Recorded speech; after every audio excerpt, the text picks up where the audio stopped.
어머니 제발 도와주세요. 그날 아침 김밥 속에서 나온 작은 쪽지 한 장이 모든 것을 바꿔놓았습니다. 평소 온순하던 백구가 미친 듯이 지저대며 경고했던 것은 바로 이것이었습니다. 완벽해 보이던 우리 며느리가 끔찍한 고문을 당하고 있었다는 충격적 진실. 하지만 절망적인 상황에서 예상치 못한 강력한 조력자들이 하나둘 모습을 드러냅니다. 이제 진짜 전쟁이 시작됩니다. 과연 누가 마지막 승리자가 될까요? 사연 시작 전 구독과 좋아요 부탁드립니다. 또 어디에서 듣고 계신지 댓글 남겨주시면 반갑게 인사드릴게요. 그날 아침이 우리 가족의 운명을 완전히 바꿔놓을 줄은 꿈에도 몰랐습니다. 평범해 보이던 화요일 아침, 며느리 수진이가 처음으로 김밥을 만들어준 것부터 모든 것이 시작되었습니다. 수진이와 정민이가 결혼한 지 1년이 되어 갑니다. 그동안 수진이는 한 번도 김밥을 만들어준 적이 없었습니다. 아침에는 주로 간단한 토스트나 계란 후라이 정도만 준비했었는데 그날만은 달랐습니다. 새벽 5시쯤 부엌에서 나는 소리에 잠이 깼습니다. 수진이가 뭔가를 준비하고 있는 것 같았는데 평소보다 일찍 일어난 것 같았습니다. 궁금해서 살짝 나가보니 수진이가 김밥을 만들고 있었습니다. 어머나 수진아, 이른 아침에 김밥을 만들고 있네? 수진이는 제 목소리를 듣고 깜짝 놀라며 돌아봤습니다. 얼굴이 창백했고 눈가에는 어젯밤 울었던 흔적이 남아 있었습니다. 손도 미세하게 떨리고 있었습니다. 아, 어머니, 깨우려던 건 아니었는데 그냥 기분 전환으로 만들어 보고 싶어서요. 수진이의 목소리에는 뭔가 떨림이 있었습니다. 평소의 밝은 톤이 아니라 무겁고 조심스러운 느낌이었습니다. 김밥을 만드는 수진이의 손놀림을 지켜보니 익숙하지 않다는 것을 알 수 있었습니다. 김을 펼치고 밥을 올리는 동작이 어색했고 중간중간 멈춰서 깊은 생각에 빠지는 모습도 보였습니다. 그런데 이상한 것은 김밥을 말기 전에 작은 비닐봉지를 꺼내는 것이었습니다. 그 안에 무엇인가 하얀 종이 같은 것이 들어 있었는데 수진이는 그것을 조심스럽게 김밥 속에 넣었습니다. 수진아, 그게 뭐니? 아, 그냥 김밥이 흩어지지 않게 하려고 약간의 고정용이에요. 수진이의 대답이 애매했지만 더 이상 묻기는 어려웠습니다. 며느리가 처음으로 정성스럽게 무언가를 만들어주는 것에 감사한 마음이 컸기 때문입니다.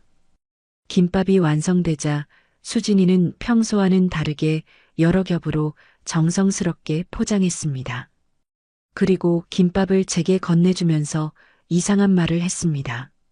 어머니, 이 김밥을 혼자서 조용한 곳에서 드세요. 그리고 무엇이든 이상한 게 있으면 꼭 저에게 말씀해 주세요. 수진이의 목소리에는 간절함이 담겨 있었습니다. 단순히 음식을 대접하는 것이 아니라 뭔가 중요한 부탁을 하는 것 같았습니다. 그때 우리 집 백구가 부엌으로 들어왔습니다. 백구는 평소 온순하고 조용한 성격인데 김밥을 보자마자 완전히 달라졌습니다. 멍멍, 멍멍, 멍멍. 백구는 김밥을 향해 미친 듯이 지저대기 시작했습니다. 털을 곤두세우고 김밥 주변에서 맴돌며 불안해했습니다. 이런 백구의 모습은 처음 보는 것이었습니다. 백구야, 왜 그래? 진정해. 제가 달래려고 해도 백구는 전혀 진정하지 않았습니다. 오히려 더욱 격렬하게 지저댔고 김밥에 다가가려고 하다가 수진이가 말리자 더욱 흥분했습니다. 수진이는 백구의 반응을 보고 당황스러워했습니다. 하지만 동시에 뭔가 예상했다는 듯한 표정도 지었습니다. 백구가 뭔가를 느끼는 것 같네요. 어머니, 정말 조심해서 드세요. 수진이는 말을 하다가 눈물이 글썽했습니다. 그리고 급히 자신의 방으로 들어가 버렸습니다.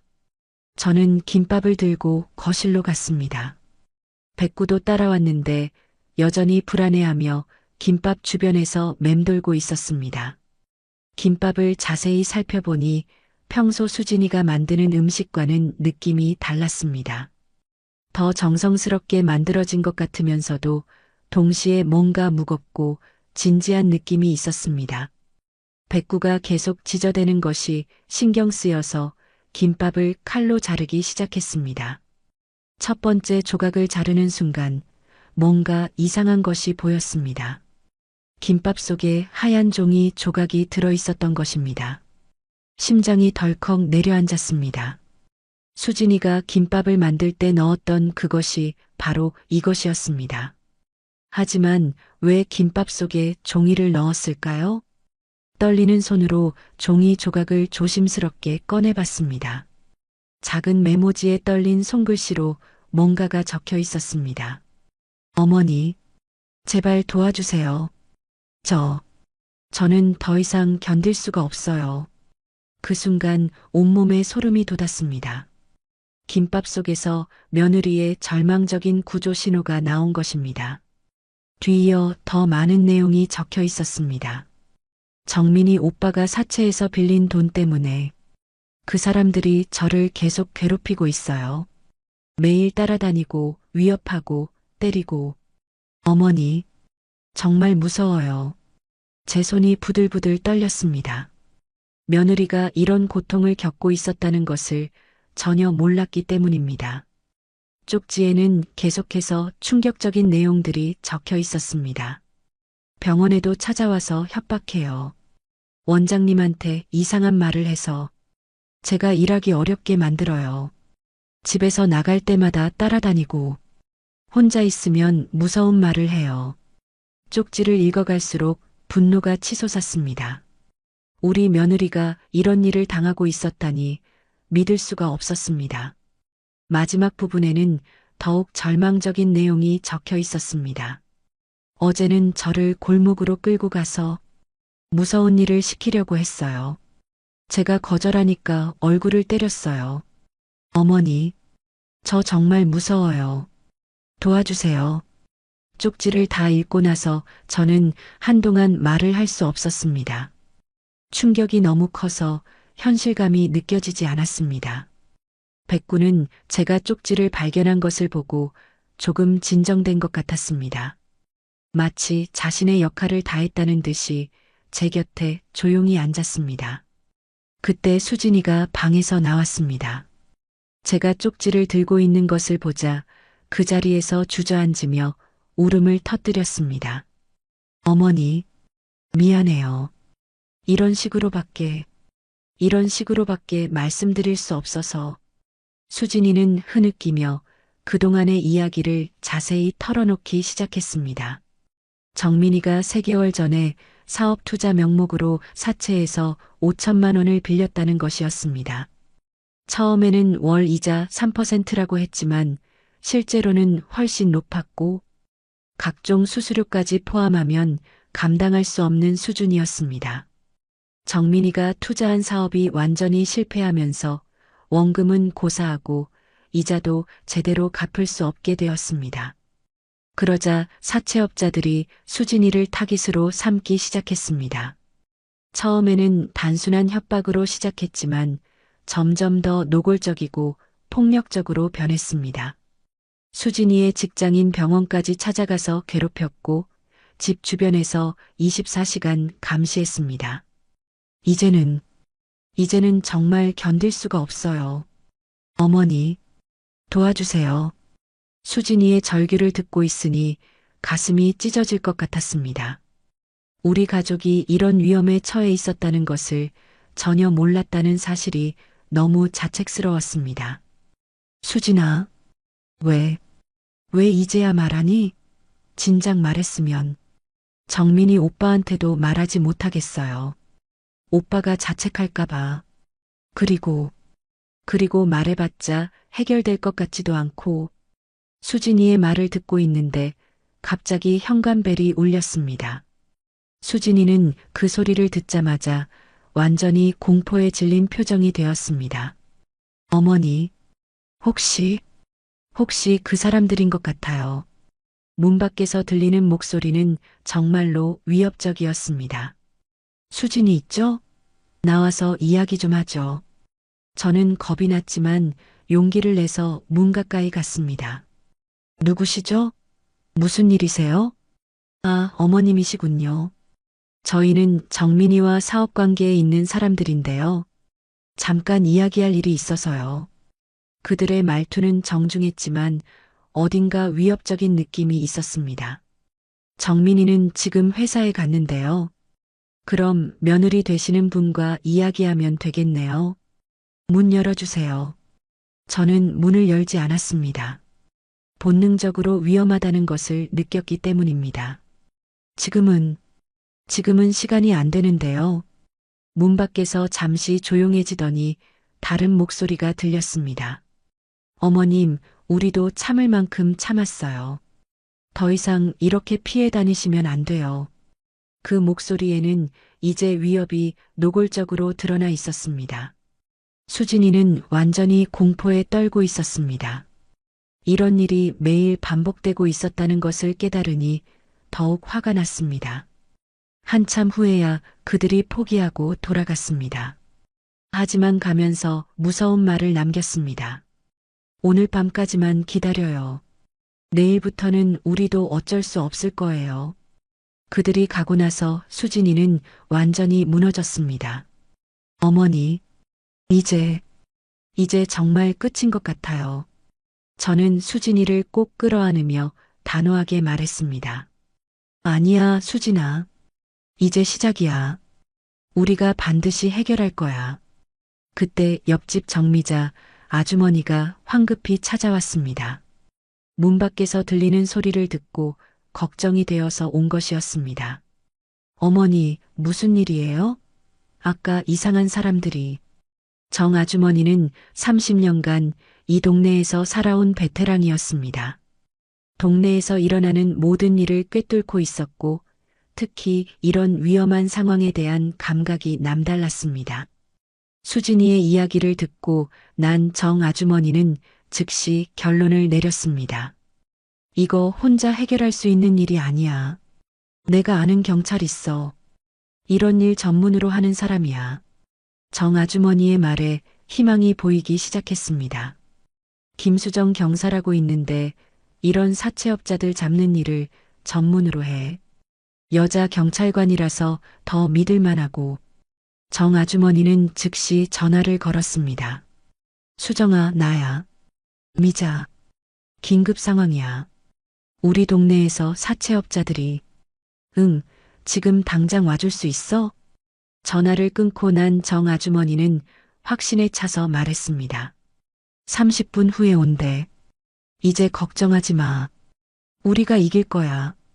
그 순간 저는 확신했습니다. 이제 우리 혼자가 아니라는 것을, 그리고 반드시 이 문제를 해결할 수 있다는 것을 말입니다. 백구도 분위기가 바뀐 것을 감지했는지 꼬리를 흔들며 우리 곁으로 왔습니다. 마치 이제 희망이 보인다는 것을 알고 있는 것 같았습니다.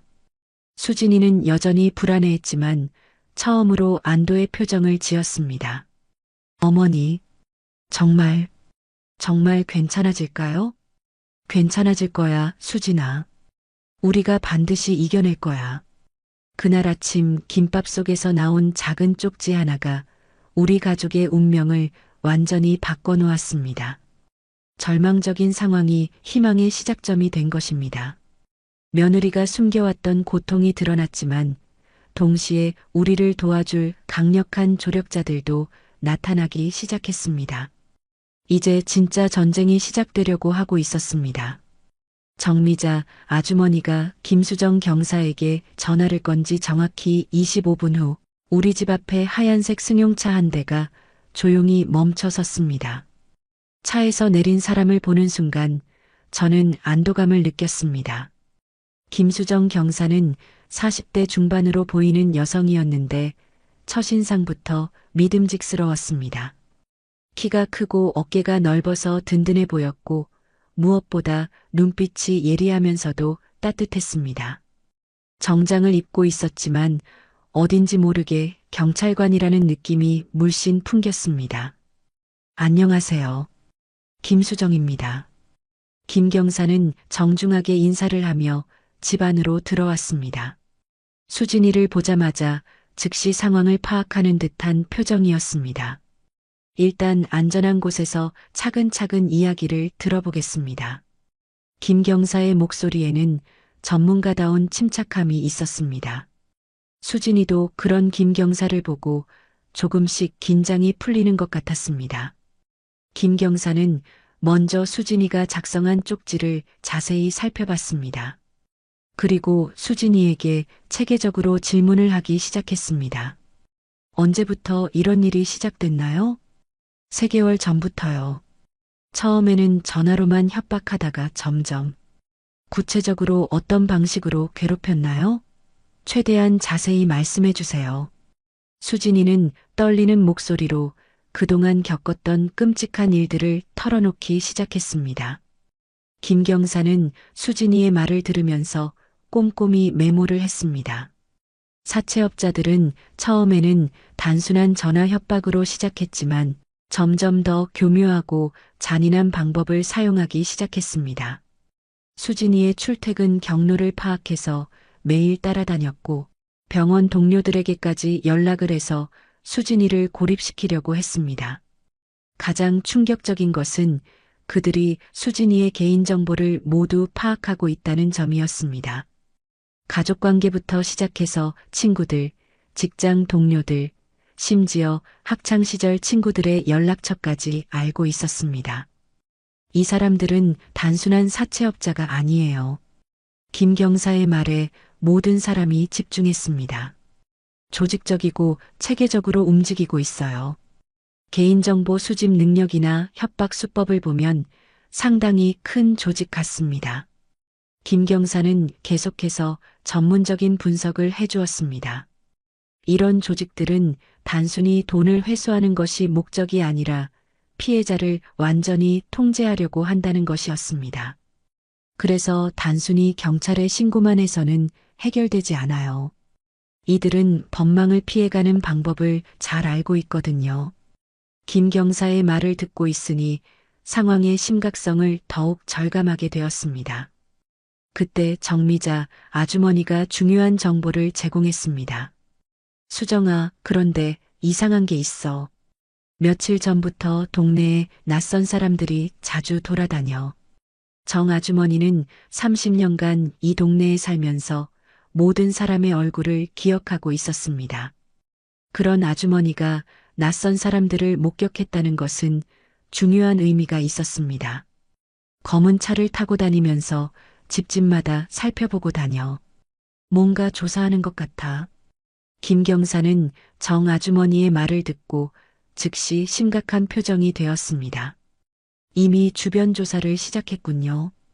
이런 식으로 하면 가족들과 이웃들까지 위험해질 수 있어요. 김 경사는 즉시 행동에 나섰습니다. 먼저 수진이의 안전을 확보하는 것이 최우선이라고 했습니다. 일단 며느님은 당분간 다른 곳에서 지내시는 게 좋겠어요. 병원도 며칠간 휴가를 내세요. 하지만 수진이는 고개를 저었습니다. 병원을 그냥 쉬면 더 의심받을 것 같아요. 그리고 제가 도망치면 어머니나 정민이 오빠가 더 위험해질 수도 있어요. 수진이의 말이 맞았습니다. 이미 그들은 우리 가족 전체를 타깃으로 삼고 있었기 때문입니다. 김 경사는 잠시 생각하더니 다른 방법을 제안했습니다. 그럼 다른 방식으로 접근해 보죠. 일단 증거를 수집하는 것부터 시작하겠어요. 김 경사는 체계적인 계획을 세우기 시작했습니다. 먼저 사채업자들의 행동 패턴을 파악하고 불법적인 협박이나 폭행의 증거를 수집하는 것이었습니다. 하지만 혼자서는 한계가 있어요. 도움이 필요합니다. 그때 정미자 아주머니가 손을 들었습니다. 내가 도울게. 우리 동네 아줌마들한테 말해서 24시간 감시망을 만들어 보자. 정 아주머니의 제안은 정말 기발했습니다. 동네 아줌마들의 정보 수집 능력은 어떤 첨단 기술보다도 뛰어나다는 것을 알고 있었기 때문입니다. 좋은 생각이에요. 주민들의 협조가 있으면 훨씬 효과적일 거예요. 김 경사도 정 아주머니의 제안에 동의했습니다. 정 아주머니는 즉시 행동에 나섰습니다. 휴대폰을 꺼내서 동네 아줌마들에게 연락을 하기 시작했습니다. 영희야, 나야. 우리 동네에 큰일 났어. 응, 지금 당장 와줄래? 다른 사람들한테도 연락해서 30분도 안 되어서 우리 집에는 동네 아줌마 5명이 모였습니다. 모두들 상황을 듣고 분노했습니다. 이런 나쁜 놈들이 우리 동네에서 수진이 같은 착한 애를 괴롭히다니. 아줌마들의 분노는 상상 이상이었습니다. 그리고 즉시 구체적인 계획을 세우기 시작했습니다. 각자 맡을 구역을 정하고 수상한 사람이나 차량을 발견하면 즉시 단체 채팅방으로 공유하기로 했습니다. 24시간 교대로 감시하기로 했습니다. 김 경사는 이런 아줌마들의 조직력을 보고 감탄했습니다. 이 정도면 웬만한 경찰 조직보다 효과적일 것 같네요. 하지만 김 경사는 주의사항도 강조했습니다. 절대 직접 대결하지는 마세요. 발견하면 신고만 하고 위험하다고 판단되면 즉시 피해주세요. 그날 오후부터 동네 감시망이 가동되기 시작했습니다. 그리고 놀랍게도 이 시간 만에 첫 번째 성과가 나왔습니다. 정 아주머니에게서 전화가 왔습니다. 수정아, 발견했어. 검은 베인츠 한 대가 우리 동네 입구에서 계속 맴돌고 있어. 차 번호까지 확인했어. 김 경사는 즉시 그 번호로 조회를 했습니다. 그 결과는 충격적이었습니다. 이 차량, 여러 건의 불법 사채 사건과 연관되어 있네요. 이미 우리가 수사하고 있던 조직 소속이에요. 김 경사의 말에 모든 사람이 긴장했습니다. 우리가 상대하고 있는 것이 단순한 동네 사채업자가 아니라는 것이 확실해진 것입니다. 더 심각한 문제는 이 조직이 이미 우리의 움직임을 눈치챘을 가능성이 높다는 거예요. 김 경사의 우려는 곧 현실이 되었습니다. 저녁 7시쯤 수진이가 병원에서 돌아오는 길에 그들이 나타났습니다. 이번에는 더 많은 인원이 왔고 더 공격적이었습니다. 다행히 동네 아줌마들의 감시망 덕분에 즉시 상황을 파악할 수 있었습니다. 영희 아줌마가 급히 전화를 걸어왔습니다. 수진이가 위험해. 지금 골목에서 남자 3명이 둘러싸고 있어. 김 경사는 즉시 출동했고 정 아주머니도 다른 아줌마들과 함께 현장으로 달려갔습니다. 제가 현장에 도착했을 때는 이미 상황이 어느 정도 정리된 후였습니다. 하지만 수진이의 상태를 보니 가슴이 철렁했습니다. 옷이 찢어져 있었고 뺨에 붉은 자국이 나 있었습니다. 김 경사는 현장에서 즉시 사채업자들을 검거하려고 했지만 그들은 재빨리 도망쳤습니다. 하지만 이번에는 달랐습니다. 동네 아줌마들이 모든 과정을 휴대폰으로 촬영했던 것입니다. 증거 확보했어요. 영희 아줌마가 휴대폰을 흔들며 외쳤습니다. 폭행 장면이 선명하게 녹화되어 있었습니다. 김 경사는 그 영상을 보고 만족스러워했습니다. 이 정도면 충분한 증거가 될 거예요. 이제 반격할 수 있습니다. 하지만 사채업자들도 가만히 있지 않았습니다. 그날 밤부터 더욱 노골적인 협박이 시작되었습니다. 우리 집 담벼락에 스프레이로 욕설이 써져 있었고 현관문에는 위협적인 경고문이 붙어 있었습니다. 동네 여러 곳에도 비슷한 낙서들이 나타났습니다. 더 심각한 것은 정미자 아주머니까지 위협받기 시작했다는 것이었습니다. 아주머니 집 앞에도 검은 차가 서 있었고 아주머니가 외출할 때마다 따라다니는 사람들이 생겼습니다. 이제 정말 전면전이 시작된 것 같아요. 김 경사의 말처럼 상황은 더욱 심각해졌습니다.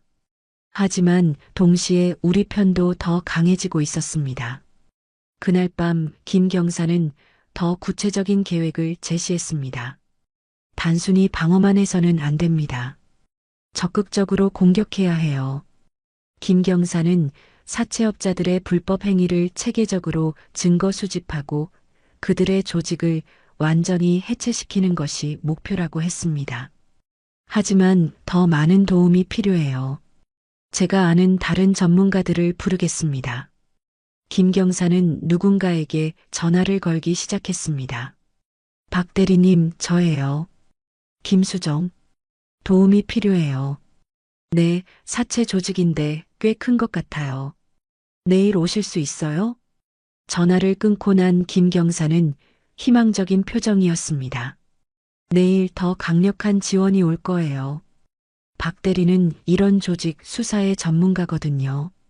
그날 밤 수진이는 처음으로 안정을 찾은 것 같았습니다. 여전히 무서워했지만 이제 혼자가 아니라는 것을 알고 있었기 때문입니다. 어머니, 정말 괜찮아질까요? 괜찮아질 거야, 수진아.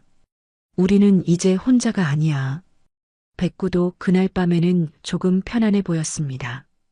사람들이 많아지고 분위기가 바뀐 것을 감지한 것 같았습니다. 정미자 아주머니는 마지막까지 우리 집에 남아서 상황을 지켜봤습니다. 내일부터는 정말 재미있어질 거야. 우리 동네 아줌마들의 힘을 보여주자. 그날 밤 저는 처음으로 희망을 가지게 되었습니다. 며느리를 괴롭히던 사채업자들에게 반격할 수 있는 기회가 생긴 것입니다. 김밥 속 작은 쪽지로 시작된 이 전쟁에서 우리가 승리할 수 있을 것이라는 확신이 들었습니다. 이제 진짜 전쟁이 시작되려고 하고 있었습니다. 김수정 경사가 경찰서 내부에 부패한 경찰관이 있다고 말한 순간부터 모든 것이 달라졌습니다. 우리가 믿고 있던 유일한 희망인 경찰조차 완전히 신뢰할 수 없게 된 것입니다. 김 경사는 즉시 비상계획을 세우기 시작했습니다. 일단 경찰서를 통한 공식적인 수사는 잠시 중단하고 다른 방법을 찾아야 한다고 했습니다. 박성훈 경감이 어떤 정보에 접근했는지 확인해야 해요. 최악의 경우 우리의 모든 계획이 노출되었을 수도 있어요. 김 경사의 말을 듣고 있으니 등골이 오싹했습니다. 그동안 우리가 세운 모든 계획이 사채업자들에게 알려져 있을 가능성이 있었기 때문입니다. 그때 정미자 아주머니가 갑자기 중요한 말을 했습니다. 수정아, 그런데 나한테는 다른 연결고리가 있어. 정 아주머니는 30년간 이 동네에서 살면서 쌓은 인맥이 상당했습니다. 경찰뿐만 아니라 다양한 분야의 사람들과 연결되어 있었습니다. 택시 운전하는 박대수 아저씨 알지? 그분이 옛날에 특수부대 출신이야. 지금은 택시 운전하지만 이런 일에는 전문가야. 정 아주머니의 말에 희망이 보이기 시작했습니다. 경찰을 믿을 수 없다면 다른 전문가의 도움이 필요했기 때문입니다. 그리고 우리 동네 카페 하는 은영이도 있어. 그 애가 컴퓨터를 정말 잘해. 해킹도 할 수 있대. 정 아주머니가 말하는 은영이는 20대 후반의 젊은 여성이었습니다. 동네 한 구석에서 작은 카페를 운영하고 있었는데 평소에는 조용하고 내성적인 성격으로 알려져 있었습니다. 그 애가 해킹을 할 줄 알아요? 김 경사도 놀라는 표정이었습니다. 응, 대학에서 컴퓨터 전공했는데 졸업하고 나서 뭔가 문제가 있어서 시골로 내려온 거야. 자세한 건 모르지만 실력은 정말 좋다고 해. 정 아주머니는 즉시 두 사람에게 연락을 했습니다. 박대수 아저씨는 30분 후에 오겠다고 했고 은영이는 카페를 닫고 바로 올 수 있다고 했습니다. 그 사이에 더 충격적인 일이 일어났습니다.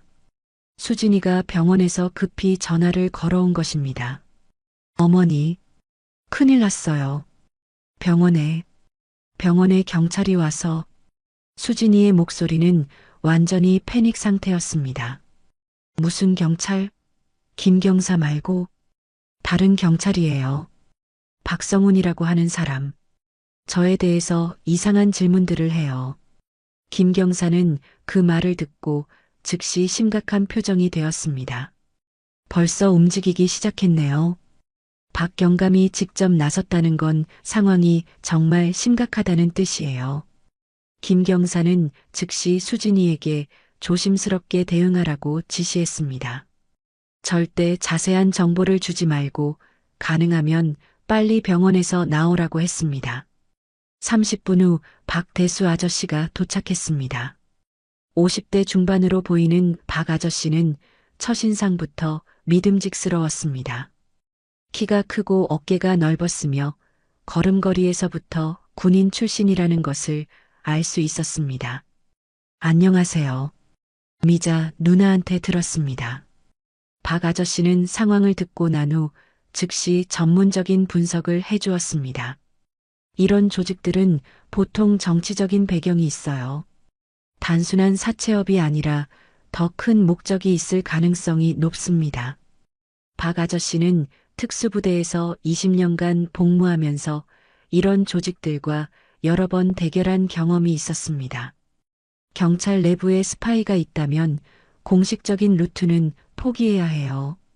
대신 비공식적인 방법으로 접근해야 합니다. 그때 은영이도 도착했습니다. 20대 후반의 은영이는 외모로는 평범한 카페 사장 같았지만 컴퓨터 이야기가 나오자 완전히 달라졌습니다. 해킹이라면 제가 도울 수 있어요. 어떤 정보가 필요하세요? 은영이의 목소리에는 자신감이 넘쳤습니다. 김경사는 은영이에게 사채업자들의 정보를 찾아달라고 부탁했습니다. 특히 우리 가족의 개인정보를 어떻게 수집했는지, 그리고 박성훈 경감과의 연결고리가 있는지 알아보자고 했습니다. 은영이는 노트북을 꺼내서 즉시 작업을 시작했습니다. 손가락이 키보드 위에서 춤을 추듯 빠르게 움직였습니다. 일단 박성훈 경감의 최근 활동부터 추적해 볼게요. 20분도 안 되어서 은영이가 놀라운 정보를 발견했습니다. 박성훈 경감이 최근 한 달 동안 이상한 계좌로 큰 돈이 들어왔어요. 그리고 이상하게도 사채업체와 관련된 여러 사건 자료에 접근한 기록이 있어요. 은영이의 발견은 충격적이었습니다. 박성훈 경감이 단순히 정보를 빼돌리는 수준이 아니라 적극적으로 사채업자들과 협력하고 있다는 증거였습니다. 더 놀라운 건 이 사채업체가 여러 정치인들과도 연결되어 있어요. 자금 흐름을 보면 상당히 큰 조직이에요. 은영이의 분석을 들으니 상황의 심각성을 더욱 절감하게 되었습니다. 그때 박 아저씨가 실용적인 제안을 했습니다. 일단 증거 수집부터 시작하죠. 이들의 불법 행위를 직접 잡아내야 해요. 박 아저씨는 구체적인 계획을 제시했습니다. 사채업자들이 수진이를 다시 협박할 때를 노려서 현장에서 직접 증거를 잡아내자는 것이었습니다. 하지만 위험해요. 이번에는 정말 위험할 수도 있어요. 김 경사의 우려는 타당했습니다.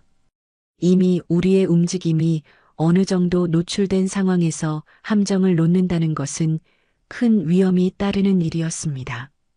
하지만 박 아저씨는 자신감에 차 있었습니다. 제가 20년간 이런 작전을 해왔어요. 안전하게 할 수 있습니다. 그날 오후 계획이 실행에 옮겨졌습니다. 수진이가 병원에서 퇴근할 때 사채업자들이 나타날 것을 대비해서 미리 준비를 했습니다. 박 아저씨는 수진이가 다니는 길목에 미리 숨어 있었고 은영이는 CCTV를 해킹해서 실시간으로 상황을 모니터링했습니다. 김 경사는 조금 떨어진 곳에서 대기하고 있었습니다. 저녁 6시쯤 계획대로 사채업자들이 나타났습니다. 이번에는 더 많은 인원이었고 더 공격적이었습니다. 수진아, 이제 더 이상 참을 수 없어. 오늘은 끝을 봐야겠어. 사채업자들의 말투는 이전과 완전히 달랐습니다. 더 이상 협상의 여지가 없다는 느낌이었습니다. 하지만 예상치 못한 일이 일어났습니다. 박 아저씨가 개입하려는 순간 갑자기 경찰차가 나타난 것입니다. 박성훈 경감이 직접 나타났습니다. 그리고 충격적이게도 사채업자들을 보호하는 듯한 행동을 했습니다. 여기서 뭐 하는 거야? 박 경감은 박 아저씨에게 위협적으로 다가왔습니다. 마치 박 아저씨가 범죄자인 것처럼 행동했습니다. 신분증 좀 보자. 상황이 완전히 뒤바뀌었습니다. 우리가 함정을 놓으려고 했는데 오히려 우리가 함정에 빠진 것입니다. 은영이가 급히 연락을 했습니다. 작전 중단하세요. 박성훈이 미리 알고 있었어요. 김 경사도 상황을 파악하고 즉시 후퇴 명령을 내렸습니다. 다행히 박 아저씨는 군 출신답게 재빠르게 상황에서 빠져나올 수 있었습니다. 하지만 우리의 첫 번째 작전은 완전히 실패로 끝났습니다. 더 심각한 것은 이제 박성훈 경감이 우리의 존재를 완전히 알게 되었다는 점이었습니다. 그날 밤 우리는 긴급 회의를 했습니다. 상황이 예상보다 훨씬 복잡하고 위험하다는 것을 모두가 인정했습니다. 이제 정말 조심해야 해요. 그들도 우리를 경계하기 시작했어요. 김 경사의 말이 맞았습니다. 이제 단순한 증거 수집으로는 해결되지 않을 상황이 되었습니다. 하지만 박 아저씨는 포기하지 않았습니다. 오히려 좋아요. 이제 그들의 진짜 실력을 알았으니까 더 정교한 계획을 세울 수 있어요. 은영이도 동의했습니다. 제가 더 깊이 파보겠어요. 이들의 약점을 반드시 찾아낼 거예요. 그날 밤 수진이는 더욱 큰 위험에 처했습니다. 사채업자들이 우리의 계획을 알게 되면서 더욱 공격적으로 변했기 때문입니다. 하지만 동시에 우리도 더 강해지고 있었습니다. 이제 박 아저씨와 은영이라는 강력한 조력자들이 있었고 그들의 전문성은 사채업자들과 맞서기에 충분했습니다. 무엇보다 우리는 진짜 적이 누구인지 알게 되었습니다. 박성훈 경감이라는 경찰 내부의 배신자와 그 뒤에 숨어 있는 더 큰 조직 말입니다. 정미자 아주머니는 여전히 희망을 잃지 않고 있었습니다. 내일부터 진짜 전쟁이 시작이야. 우리 동네를 건드린 걸 후회하게 해주자. 그날 밤 저는 며느리를 지켜보며 다시 한번 다짐했습니다. 어떤 어려움이 있어도 반드시 이 문제를 해결하겠다고 말입니다. 김밥 속 쪽지로 시작된 이 전쟁에서 우리가 진짜 적의 정체를 알게 되었습니다. 이제 본격적인 대결이 시작되려고 하고 있었습니다. 첫 번째 작전이 실패한 다음 날 우리는 더욱 조심스럽게 움직여야 했습니다. 박성훈 경감이 우리의 존재를 알게 되면서 상황은 훨씬 위험해졌기 때문입니다. 하지만 예상치 못한 곳에서 희망이 나타났습니다. 그날 아침 일찍 낯선 남자가 우리 집을 찾아왔습니다. 30대 중반으로 보이는 그는 조심스럽게 주변을 살펴보며 현관문을 두드렸습니다. 혹시 김수정 경사님 계세요? 그 남자의 목소리에는 긴장감이 섞여 있었습니다. 제가 문을 열자 그는 더욱 조심스럽게 말했습니다. 저는 최영석이라고 합니다. 김 경사님과 통화했는데 중요한 이야기가 있어서. 최영석이라는 남자는 놀랍게도 사채업자 조직의 말단 직원이었습니다. 하지만 최근 조직 내부에서 일어나는 일들에 대해 양심의 가책을 느끼고 있었다고 했습니다. 김 경사가 도착한 후 최영석은 충격적인 이야기를 들려줬습니다. 정민 씨에 대한 이야기가 조직 내부에서 나오는 이야기가 처음 들었던 것과 많이 달라요. 최영석의 말에 모든 사람이 집중했습니다. 처음에는 단순히 5천만 원 빚이라고 했는데 실제로는 훨씬 복잡해요. 정민 씨가 여러 곳에서 돈을 빌렸고 총액이 2억이 넘어요. 그 말을 들은 순간 머리가 어지러웠습니다. 정민이가 우리에게 말한 것은 빙산의 일각에 불과했던 것입니다. 그리고 더 심각한 건 정민 씨가 그 돈을 도박에 썼다는 거예요. 최영석의 말에 모든 사람이 충격을 받았습니다. 정민이가 사업 투자라고 말했던 것이 거짓말이었던 것입니다. 정민 씨가 온라인 도박에 중독되어서 계속 돈을 잃었어요. 그래서 더 많은 돈을 빌리고 이게 반복되면서 빚이 눈덩이처럼 불어났어요. 제 가슴이 무너져 내리는 느낌이었습니다. 아들이 그토록 큰 거짓말을 했다는 사실이 믿어지지 않았습니다. 김 경사도 심각한 표정이었습니다. 그럼 처음부터 사업 이야기는 거짓말이었다는 거군요. 네. 그리고 조직에서는 정민 씨 대신 며느님을 타깃으로 삼은 특별한 이유가 있어요. 최영석이 말하는 특별한 이유는 더욱 충격적이었습니다. 정민 씨가 도박빚을 갚을 능력이 없다는 걸 알고 며느님을 이용해서 다른 방법으로 이익을 얻으려고 하는 거예요. 다른 방법이라는 게 뭐예요? 김 경사의 질문에 최영석은 더욱 심각한 표정이 되었습니다. 며느님이 병원에서 일하잖아요. 조직에서는 병원 내부 정보나 아니면 다른 불법적인 일을 시키려고 해요. 그 말을 듣고 모든 것이 이해되었습니다. 사채업자들이 단순히 돈을 받으려는 것이 아니라 수진이를 이용해서 더 큰 범죄를 저지르려고 했던 것입니다. 병원에는 부유한 환자들이 많잖아요. 개인정보를 빼내거나 아니면 의료진을 이용한 보험 사기 같은 걸. 최영석의 설명을 들으니 소름이 돋았습니다. 우리 며느리를 단순한 돈벌이 수단이 아니라 범죄의 도구로 이용하려고 했던 것입니다.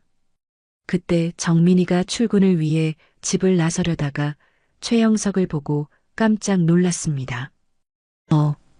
형석 씨? 왜 여기에?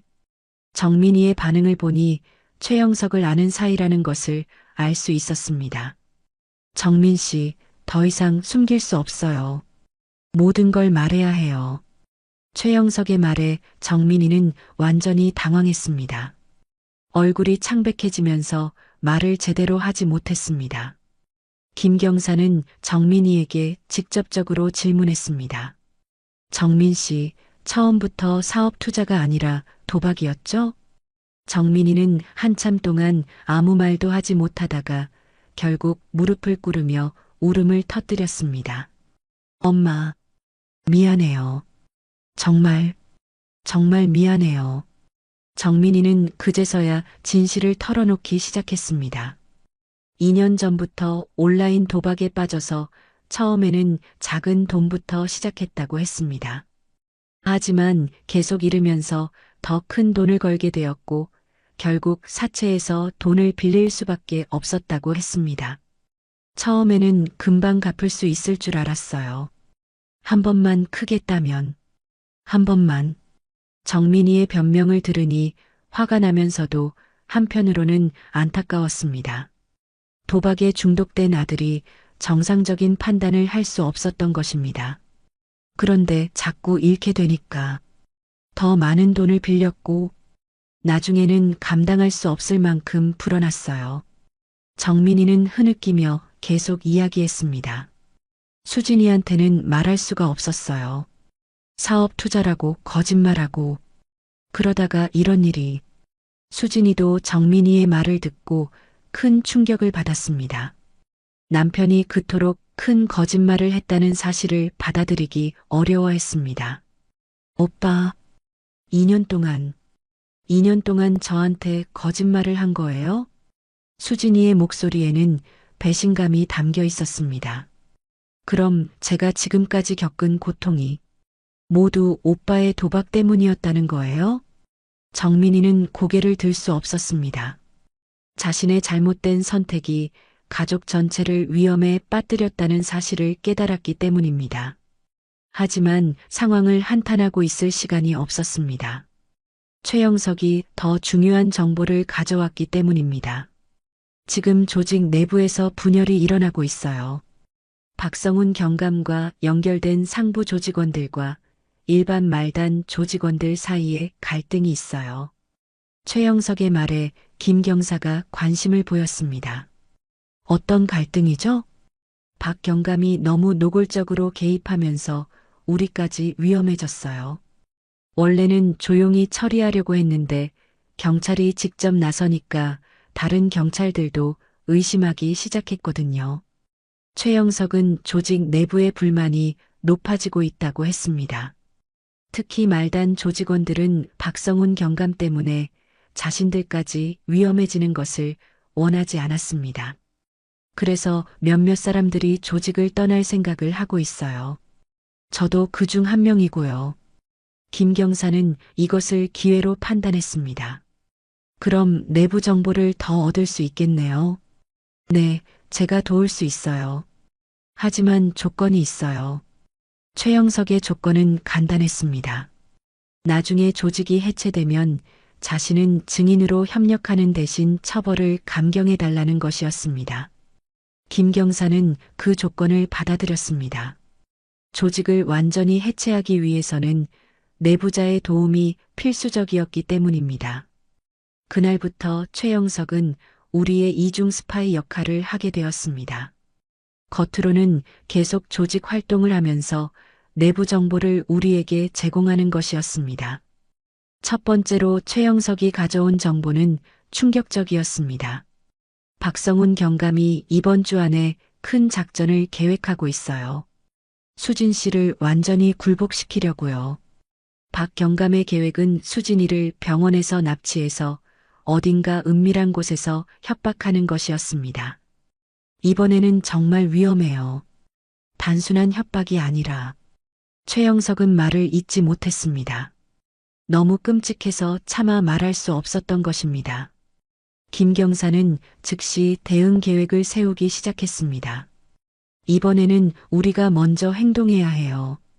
그들이 움직이기 전에 박대수 아저씨도 동의했습니다. 이번에는 제대로 된 함정을 놓아보죠. 저쪽에서도 우리를 얕보고 있을 테니까. 은영이도 자신의 역할을 자청했습니다. 제가 박성훈 경감의 통신을 감청해 볼게요. 그들의 계획을 미리 파악할 수 있어요. 그날 밤부터 본격적인 역습 계획이 시작되었습니다. 최영석을 통해 얻은 내부 정보와 은영이의 해킹 기술, 그리고 박 아저씨의 군사 전문성을 결합한 치밀한 계획이었습니다. 가장 중요한 것은 수진이의 안전이었습니다. 이번에는 절대로 수진이가 위험에 노출되게 할 수 없었습니다. 수진아, 이번에는 내가 미끼가 되어야 해. 하지만 절대 위험하지 않게 할 거야. 수진이는 처음에는 두려워했지만 이 상황을 끝내기 위해서는 자신이 나서야 한다는 것을 알고 있었습니다. 제가 해볼게요. 이제 더 이상 숨어 있을 수만은 없어요. 정민이는 자신의 잘못을 만회하기 위해 적극적으로 협력하겠다고 했습니다. 엄마, 제가 이 문제를 시작한 사람이니까 끝도 제가 내야 해요. 하지만 정민이의 역할은 제한적일 수밖에 없었습니다. 이미 조직에서 그를 의심하고 있었기 때문입니다. 정미자 아주머니는 여전히 동네 네트워크를 활용한 지원을 약속했습니다. 우리 동네 아줌마들이 24시간 경계망을 서줄 거야. 이번에는 절대 놓치지 않을 거야. 그날 밤 저는 오랫동안 잠들지 못했습니다. 아들의 거짓말 때문에 분노하면서도 이 문제를 해결할 수 있을지에 대한 걱정 때문이었습니다. 하지만 동시에 희망도 있었습니다. 이제 우리에게는 강력한 조력자들이 있었고 적의 내부에도 우리를 도와줄 사람이 있었습니다. 최영석이 가져다 준 마지막 정보는 더욱 중요했습니다. 박성훈 경감이 내일 오후에 직접 움직일 예정이에요. 이번이 기회일 것 같아요. 모든 것이 내일 오후에 결정될 것 같았습니다. 우리가 승리할 것인지 아니면 더 큰 위험에 빠질 것인지 말입니다. 그날 밤 수진이는 처음으로 편안한 잠을 잤습니다. 드디어 이 악몽이 끝날 수 있다는 희망을 가지게 되었기 때문입니다. 김밥 속 쪽지로 시작된 이 전쟁에서 우리는 이제 적의 내부까지 침투할 수 있게 되었습니다. 내일이면 모든 것이 결정될 것이었습니다. 예고된 그 운명의 오후가 드디어 도착했습니다. 최영석이 알려준 대로 박성훈 경감이 오후 3시에 움직일 예정이었고 우리는 완벽한 역습 계획을 준비했습니다.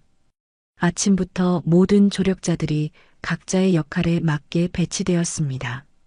김수정 경사는 증거 수집을 위한 녹음 장비를 준비했고 박대수 아저씨는 수진이의 안전을 확보하기 위한 보호 계획을 세웠습니다.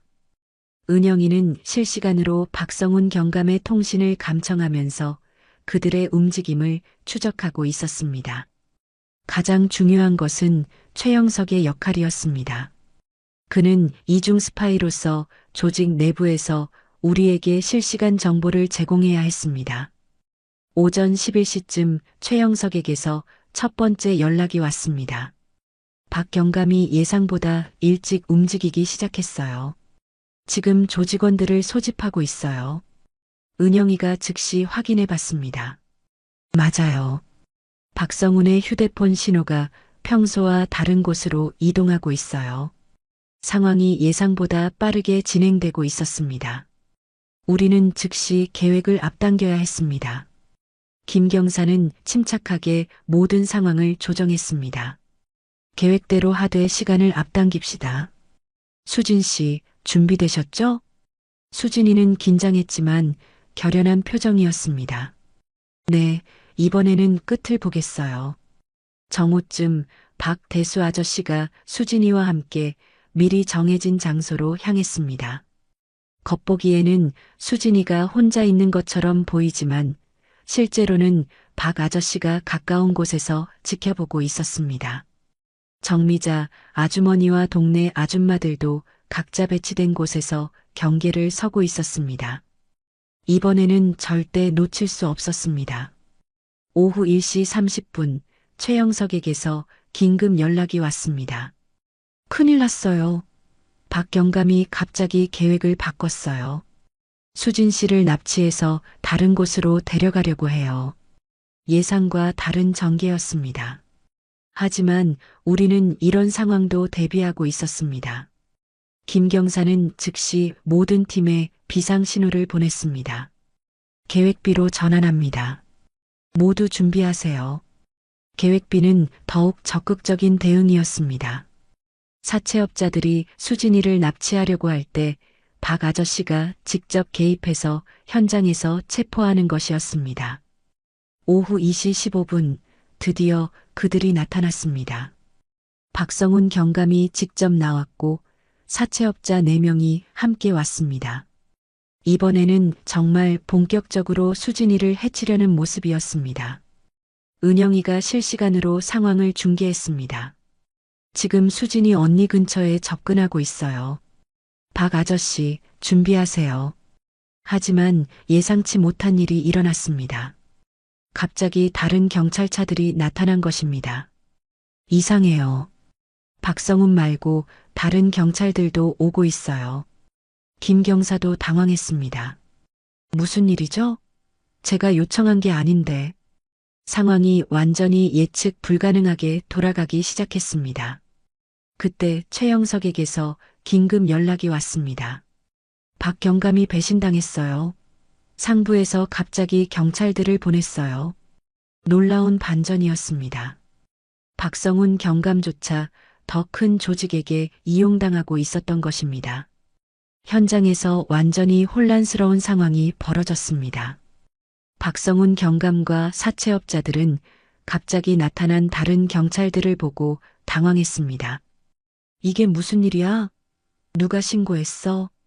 박성훈 경감의 목소리에는 분노와 당황이 섞여 있었습니다. 그때 다른 경찰차에서 내린 사람을 보고 김 경사가 깜짝 놀랐습니다. 저분은 강력수사대 김철민 팀장님이세요. 김철민 팀장은 김 경사의 직속 상관이었습니다. 그런데 왜 갑자기 나타났을까요? 김 팀장이 박성훈 경감에게 다가가서 수갑을 채우기 시작했습니다. 박성훈 경감, 뇌물수수 및 직권남용 혐의로 체포합니다. 상황이 완전히 뒤바뀌었습니다. 우리가 함정을 놓으려고 했는데 이미 더 큰 수사가 진행되고 있었던 것입니다. 김 경사가 급히 김 팀장에게 달려갔습니다. 팀장님, 어떻게 여기에? 수정아, 내가 여기 있을 줄 알았어. 사실 우리는 박성훈을 몇 달째 수사하고 있었어. 김 팀장의 설명은 충격적이었습니다.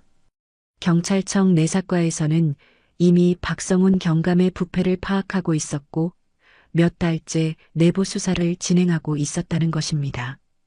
그런데 최근에 박성훈의 움직임이 급격해져서 오늘 체포하기로 했어. 마침 내가 관련 사건을 수사하고 있다는 보고를 받고 함께 진행하게 됐지.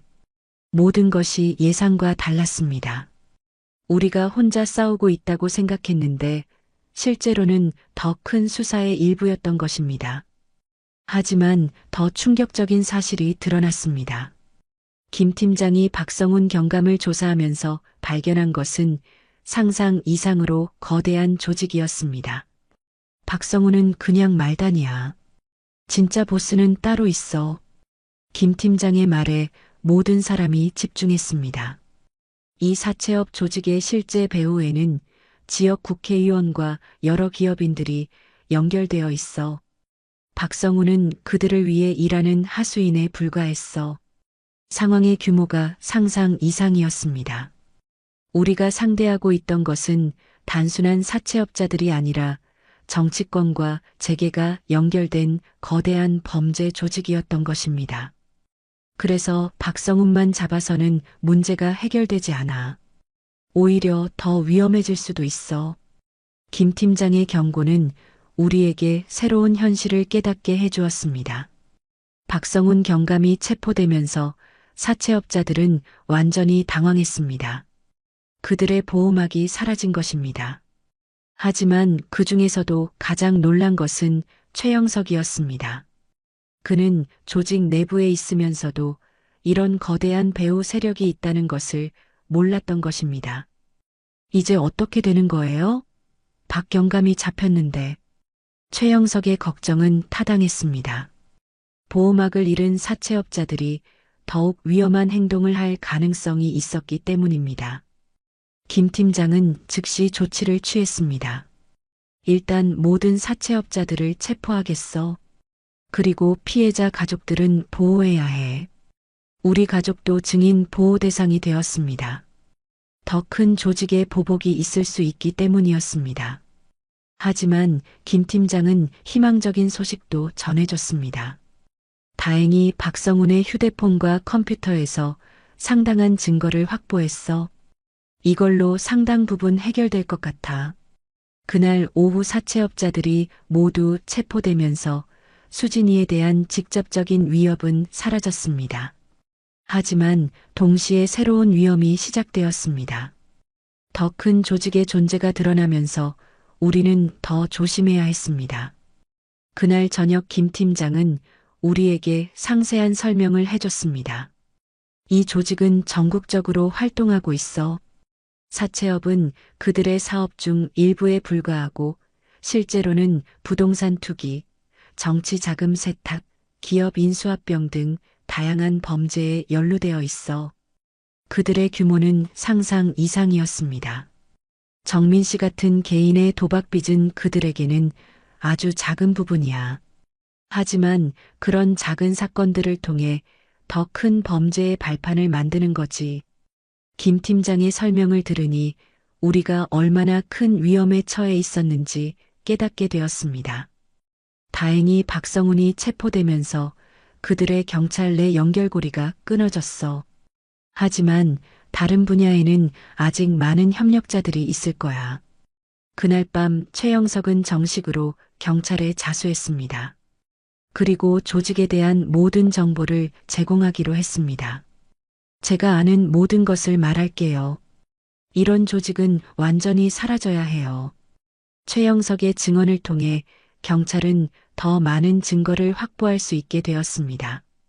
수진이는 그날 밤 처음으로 진정한 안도감을 느꼈습니다. 어머니, 정말 끝난 거예요? 응, 수진아. 적어도 너를 직접 괴롭히던 사람들은 모두 잡혔어. 하지만 저는 김 팀장의 경고를 잊을 수 없었습니다. 더 큰 조직이 남아있는 한 완전한 안전은 없다는 것을 알고 있었기 때문입니다. 정민이는 그날 밤 가족들에게 진심으로 사과했습니다. 엄마, 수진아. 정말 미안해. 내가 모든 걸 잘못했어. 정민이의 참회는 진심이었지만 상처받은 신뢰를 회복하기에는 시간이 필요했습니다. 그날 밤 정미자 아주머니는 모든 상황을 정리하며 만족스러워했습니다. 우리 동네에서 이런 나쁜 놈들을 다 잡아냈구나. 정말 잘했어. 박대수 아저씨와 은영이도 자신들의 역할을 해냈다는 뿌듯함을 느끼고 있었습니다. 하지만 김 경사는 여전히 경계를 늦추지 않고 있었습니다. 이제 1라운드가 끝난 거예요. 2라운드가 시작될 수도 있어요. 김 경사의 말처럼 더 큰 조직과의 진짜 전쟁이 시작될 가능성이 있었습니다. 그날 밤 저는 복잡한 감정에 휩싸였습니다. 우리 며느리를 괴롭히던 직접적인 위협은 사라졌지만 동시에 우리가 상상도 못했던 거대한 적의 존재를 알게 되었기 때문입니다. 김밥 속 쪽지로 시작된 이 전쟁에서 우리는 첫 번째 승리를 거뒀습니다. 하지만 진짜 전쟁은 이제부터 시작될 것 같았습니다. 박성훈 경감과 사채업자들이 체포된 지 3일이 지났을 때 우리는 진짜 전쟁이 시작되었다는 것을 깨달았습니다. 김철민 팀장이 경고했던 거대 조직의 보복이 예상보다 훨씬 빠르게 시작되었기 때문입니다. 첫 번째 신호는 아주 사소한 것부터 시작되었습니다. 정민이가 다니던 회사에서 갑자기 정민이를 해고한다고 통보해 온 것입니다. 엄마, 회사에서 저를 해고한다고 해요. 정민이의 목소리에는 당황과 절망이 섞여 있었습니다. 무슨 이유로? 명확한 이유를 말해주지 않아요. 그냥 회사 사정상 인원을 줄여야 한다고. 하지만 우리는 모두 알고 있었습니다. 이것이 단순한 우연이 아니라는 것을 말입니다. 두 번째는 더욱 직접적이었습니다. 수진이가 다니던 병원에서도 이상한 일들이 일어나기 시작했습니다. 갑자기 수진이를 맡던 환자들이 다른 간호사로 바뀌고 수진이의 업무량이 급격히 줄어들었습니다. 어머니, 병원 분위기가 이상해요. 다들 저를 피하는 것 같아요. 수진이도 불안해하기 시작했습니다. 가장 충격적인 것은 정미자 아주머니에게 일어난 일이었습니다. 30년간 이 동네에서 문제없이 살던 아주머니에게 갑자기 세무조사 통보가 날아온 것입니다. 미자야, 이게 도대체 무슨 일이야? 내가 뭘 잘못했다고. 정 아주머니는 완전히 당황했습니다. 작은 구멍가게를 하면서 성실히 세금을 내왔는데 갑자기 세무조사라니 이해할 수 없었습니다. 김수정 경사는 이런 일련의 사건들을 보고 즉시 결론을 내렸습니다. 이건 조직적인 보복이에요. 우리를 도운 사람들을 하나씩 타깃으로 삼고 있어요. 박대수 아저씨에게도 이상한 일이 일어났습니다. 택시 회사에서 갑자기 박 아저씨의 운전 기록에 문제가 있다며 조사를 시작한 것입니다. 은영이는 카페에 보건소 점검이 들어왔고 별다른 문제가 없는데도 영업정지 7일 처분을 받았습니다. 이들이 얼마나 광범위한 네트워크를 가지고 있는지 알 수 있어요. 김 경사의 분석이 맞았습니다. 세무서, 보건소, 회사 인사팀까지 다양한 분야에 이들의 영향력이 미치고 있었습니다. 더 심각한 것은 우리 가족을 직접 겨냥한 공격이었습니다. 우리 집 주변에 다시 수상한 사람들이 나타나기 시작했고, 이번에는 이전보다 훨씬 전문적이고 은밀했습니다. 김철민 팀장이 긴급히 우리 집에 찾아왔습니다. 상황이 예상보다 심각해요. 이들이 우리 수사에 대한 보복을 본격적으로 시작했어요. 김 팀장의 표정은 그 어느 때보다 심각했습니다. 박성훈을 체포한 후 우리가 확보한 자료를 분석해 보니 이 조직의 규모가 상상 이상이에요. 정치권, 재계, 관료, 심지어 언론계까지 연결되어 있어요. 김 팀장이 보여준 자료는 정말 충격적이었습니다. 여러 국회의원들과 대기업 임원들, 고위 공무원들의 이름이 적혀 있었습니다. 이들은 단순한 범죄 조직이 아니라 기득권층의 불법 네트워크예요. 그래서 우리가 건드린 것에 대해 조직적으로 보복하는 거죠. 상황의 심각성을 깨달은 김 경사는 새로운 접근 방법을 제안했습니다. 이제 경찰력만으로는 한계가 있어요. 다른 분야의 도움이 필요해요. 그때 예상치 못한 조력자가 나타났습니다. 탐사 전문 기자 조은정이 우리를 찾아온 것입니다. 조은정 기자는 30대 후반의 여성으로 그동안 정치권과 재계의 비리를 파헤치는 탐사 보도로 유명했습니다. 안녕하세요. 저는 조은정 기자입니다. 최근 박성훈 사건을 취재하다가 여러분의 이야기를 알게 되었어요. 조 기자의 등장은 우리에게 새로운 희망을 주었습니다. 사실 저희 신문사에서는 이미 몇 달 전부터 이 범죄 조직에 대해 취재하고 있었어요. 하지만 구체적인 피해 사례를 찾기 어려워서 기사화하지 못하고 있었거든요. 조 기자는 우리 사건이야말로 이 거대 조직의 실체를 폭로할 수 있는 완벽한 소재라고 했습니다. 언론의 힘을 빌려서 이들의 실체를 세상에 알리는 거죠. 그러면 더 이상 은밀하게 활동할 수 없을 거예요. 하지만 조 기자의 제안에는 위험도 따랐습니다. 언론에 나오시면 더욱 공개적인 타깃이 될 수 있어요. 하지만 동시에 보호받을 수도 있어요. 세상이 지켜보고 있으니까요. 우리는 신중하게 결정을 내려야 했습니다. 그때 또 다른 조력자가 등장했습니다. 시민단체 정의실현연대의 대표 윤미경 씨였습니다. 저희는 이런 기득권 범죄를 척결하는 시민운동을 하고 있어요. 여러분의 사건을 통해 더 큰 변화를 만들어 보고 싶어요. 윤 대표는 40대 초반의 여성으로 그동안 수많은 사회적 약자들을 도와온 경험이 있었습니다. 언론 보도와 시민운동을 결합하면 더욱 강력한 힘을 발휘할 수 있어요.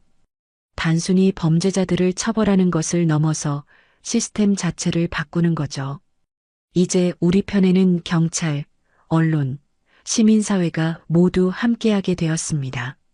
하지만 상대편도 가만히 있지 않았습니다. 우리가 새로운 조력자들과 연결되자 더욱 공격적인 보복을 시작했습니다. 갑자기 인터넷에 우리 가족을 비방하는 글들이 올라오기 시작했습니다. 정민이의 도박 중독을 과장해서 마치 우리 가족 전체가 문제가 있는 것처럼 왜곡된 기사들이 퍼졌습니다. 더 심각한 것은 수진이의 병원에 익명의 신고가 들어간 것입니다.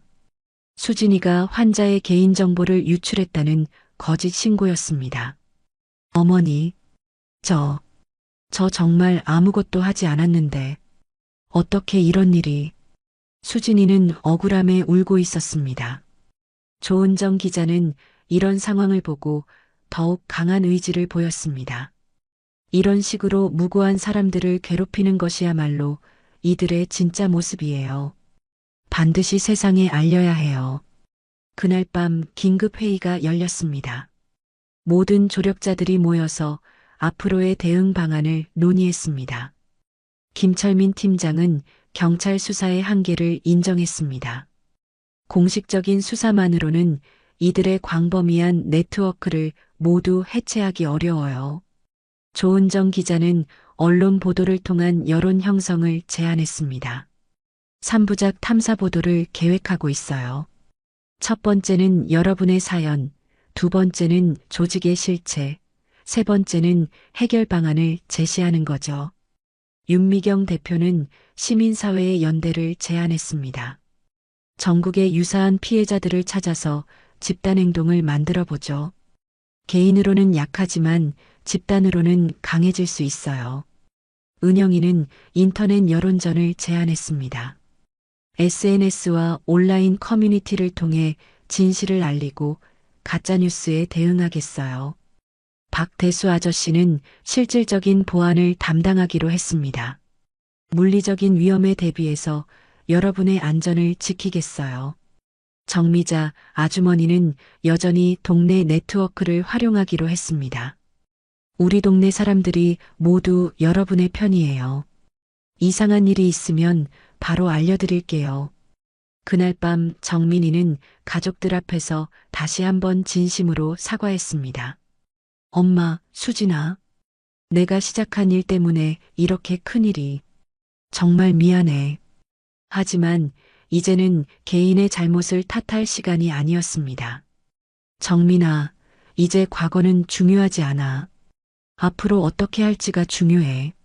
수진이도 남편을 용서하는 마음을 보였습니다. 오빠, 우리가 함께 이겨내요. 이제 더 이상 숨기지 말고. 가족 간의 신뢰가 조금씩 회복되기 시작했습니다. 다음 날부터 본격적인 반격이 시작되었습니다. 조은정 기자의 첫 번째 탐사 보도가 신문 일면에 실렸습니다.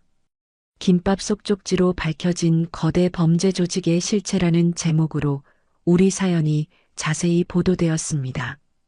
기사가 나간 후 반응은 폭발적이었습니다. 수많은 사람들이 우리를 응원하는 댓글을 남겼고 유사한 피해를 당한 사람들의 제보가 쏟아져 들어왔습니다.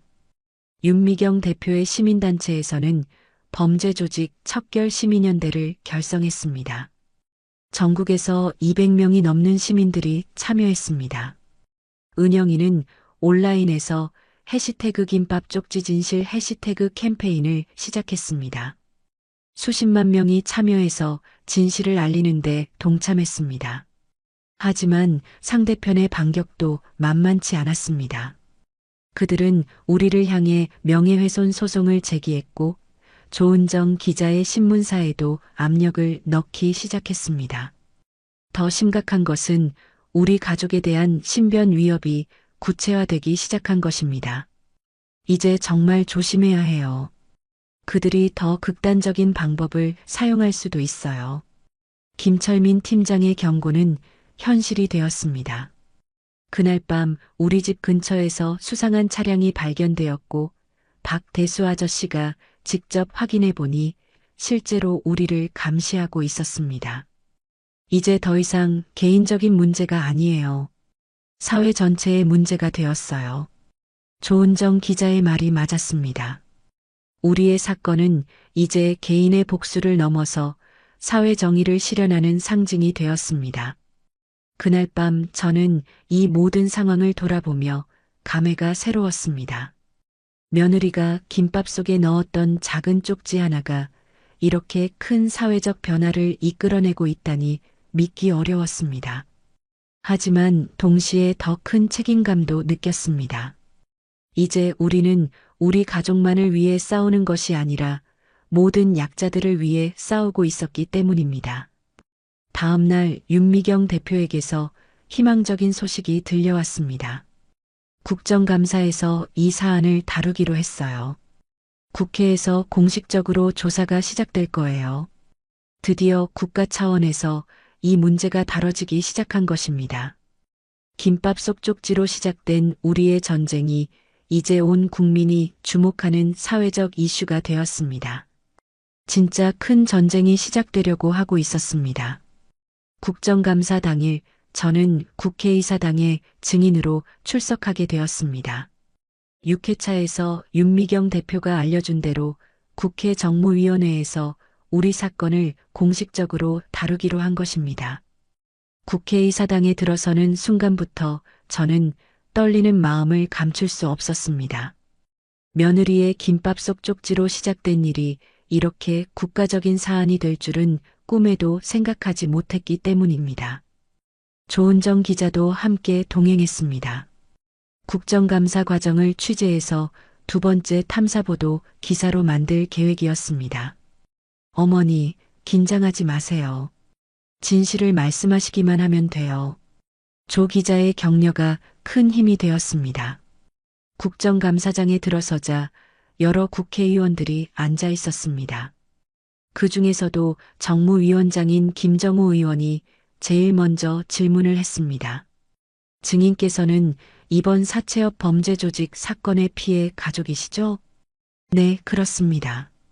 처음부터 자세히 말씀해 주십시오. 저는 떨리는 목소리로 김밥 속 쪽지를 발견했던 그날부터 지금까지의 모든 과정을 증언했습니다. 며느리가 겪었던 협박과 폭행, 박성훈 경감의 부패, 그리고 거대 조직의 존재까지 모든 것을 솔직하게 말했습니다. 국회의원들의 반응은 놀라움 그 자체였습니다. 특히 야당 의원인 이현주 의원은 매우 날카로운 질문을 했습니다. 증인께서 말씀하신 거대 조직의 정치인들도 연루되어 있다고 하셨는데 구체적으로 누구를 말하는 것입니까? 이때 김철민 팀장이 증인석에 나와서 경찰 수사 결과를 발표했습니다. 박성훈 경감의 휴대폰과 컴퓨터에서 확보한 자료를 분석한 결과 현직 국회의원 3명, 대기업 임원 7명, 고위공무원 12명이 이 조직과 연결되어 있음을 확인했습니다. 김 팀장의 발표에 국정감사장이 술렁였습니다. 구체적인 명단을 공개할 수 있습니까? 이현주 의원의 질문에 김 팀장은 조심스럽게 대답했습니다. 수사 중인 사안이라 구체적인 명단은 공개하기 어렵지만 여당과 야당을 가리지 않고 골고루 연루되어 있습니다. 그 순간 여당 의원들과 야당 의원들 사이에 미묘한 긴장감이 흘렀습니다. 국정감사가 진행되는 동안 놀라운 일이 일어났습니다. 갑자기 여당의 박철수 의원이 자리에서 일어나 중간에 퇴장한 것입니다. 조은정 기자는 즉시 박 의원의 행동을 수상하게 여겼습니다. 저 의원이 왜 갑자기 나갔을까요? 국정감사가 끝난 후 김 팀장이 충격적인 사실을 알려줬습니다. 박철수 의원이 우리가 수사 중인 명단에 포함되어 있어요. 오늘 증언을 듣고 위기감을 느꼈을 것 같아요. 이제 정치권에서도 우리 사건에 대한 관심이 급격히 높아졌습니다. 국정감사 다음 날 더욱 충격적인 일이 일어났습니다. 거대 조직이 우리를 상대로 제기한 명예훼손 소송의 첫 번째 법정 공판이 열린 것입니다. 법정에는 우리 편과 상대편 변호사들이 대거 참석했습니다. 놀라운 것은 상대편의 대형 로펌의 변호사 7명이 나온 것이었습니다. 우리 편에는 윤미경 시민단체에서 연결해준 공익변호사 2명이 있었지만 상대의 화력에 비해서는 턱없이 부족해 보였습니다. 하지만 법정에서 놀라운 반전이 일어났습니다. 재판부가 상대편의 명예훼손 소송 자체를 기각한 것입니다. 원고가 주장하는 명예훼손은 허위사실 적시가 아닌 진실 적시에 해당하며 공공의 이익을 위한 정당한 비판의 범위를 벗어나지 않는다고 판단됩니다. 판사의 선고에 법정이 술렁였습니다. 이는 우리의 주장이 모두 사실이라는 것을 법원에서 공식적으로 인정한 것이었습니다. 법정을 나오는 길에 상대편 변호사들의 표정은 좋지 않았습니다. 그들의 첫 번째 공격이 완전히 실패로 끝났기 때문입니다. 조은정 기자는 이날의 법정 공판을 두 번째 탐사보도 기사로 작성했습니다. 법원도 인정한 거대 범죄 조직의 실체라는 제목으로 신문 일면에 실렸습니다. 하지만 승리의 기쁨도 잠시, 곧 더 큰 위험이 닥쳐왔습니다. 법정에서 패배한 거대 조직이 이번에는 정말로 극단적인 방법을 사용하기 시작한 것입니다. 그날 밤 박대수 아저씨에게서 긴급 연락이 왔습니다. 지금 당장 집을 비우세요. 위험합니다. 박 아저씨의 목소리에는 다급함이 묻어 있었습니다. 무슨 일이세요? 제가 확인해 보니 오늘 밤에 당신들 집을 습격할 계획을 세우고 있어요. 이번에는 정말 위험합니다. 박 아저씨의 정보는 정확했습니다. 우리가 집을 비운 지 이 시간 후 정말로 무장한 괴한들이 우리 집을 찾아왔던 것입니다. 다행히 미리 대피해 있었기 때문에 직접적인 피해는 없었지만 이제 정말로 신변의 안전이 심각하게 위협받는 상황이 되었습니다. 김철민 팀장은 즉시 우리 가족을 안전한 곳으로 이주시켰습니다. 경찰서 근처의 안전가옥이었습니다. 이제 더 이상 일반적인 방법으로는 안 돼요. 이들을 완전히 무력화시켜야 해요. 김 팀장의 말에 모든 조력자들이 동의했습니다. 그날 밤 역사적인 작전 회의가 열렸습니다. 지금까지 우리를 도왔던 모든 사람들이 한자리에 모였습니다. 김수정 경사, 박대수 아저씨, 은영이, 최영석, 조은정 기자, 윤미경 대표, 그리고 김철민 팀장까지 총 7명의 전문가들이 모였습니다. 이제 마지막 작전을 계획해야 해요. 이번에는 반드시 성공해야 합니다. 김 팀장이 작전 회의를 주도했습니다. 조은정 기자가 첫 번째 제안을 했습니다. 세 번째 탐사 보도를 통해 모든 진실을 공개하는 거예요. 더 이상 숨길 것도 없고 모든 카드를 공개하는 거죠. 윤미경 대표는 시민사회의 총력전을 제안했습니다. 전국의 시민단체들이 연대해서 대규모 집회를 열겠어요. 정치권과 사법부에 압력을 가하는 거죠. 은영이는 사이버 공간에서의 전면전을 제안했습니다. 이들의 불법 자금 흐름과 은밀한 네트워크를 모두 해킹해서 공개하겠어요. 박대수 아저씨는 물리적 보안을 담당하기로 했습니다. 이들의 마지막 발악을 막기 위해 완벽한 보안 체계를 구축하겠어요. 최영석은 마지막 내부 정보를 제공하기로 했습니다. 조직 내부의 분열이 더 커지고 있어요. 이번 기회에 완전히 붕괴시킬 수 있을 것 같아요. 김경사는 수사본부와의 연결고리 역할을 맡았습니다. 검찰과 경찰청, 그리고 국정원까지 연결해서 동시다발적으로 수사하겠어요. 김 팀장은 전체적인 지휘를 맡았습니다. 내일부터 일주일간 집중적으로 작전을 실행하겠어요. D-데이는 다음 주 월요일로 정하죠. 모든 사람이 자신의 역할을 명확히 이해했습니다. 정미자 아주머니도 빠질 수 없었습니다. 우리 동네 네트워크도 마지막까지 도와드릴게요. 30년간 쌓은 인맥을 모두 동원하겠어요. 그날 밤 저는 복잡한 감정에 휩싸였습니다.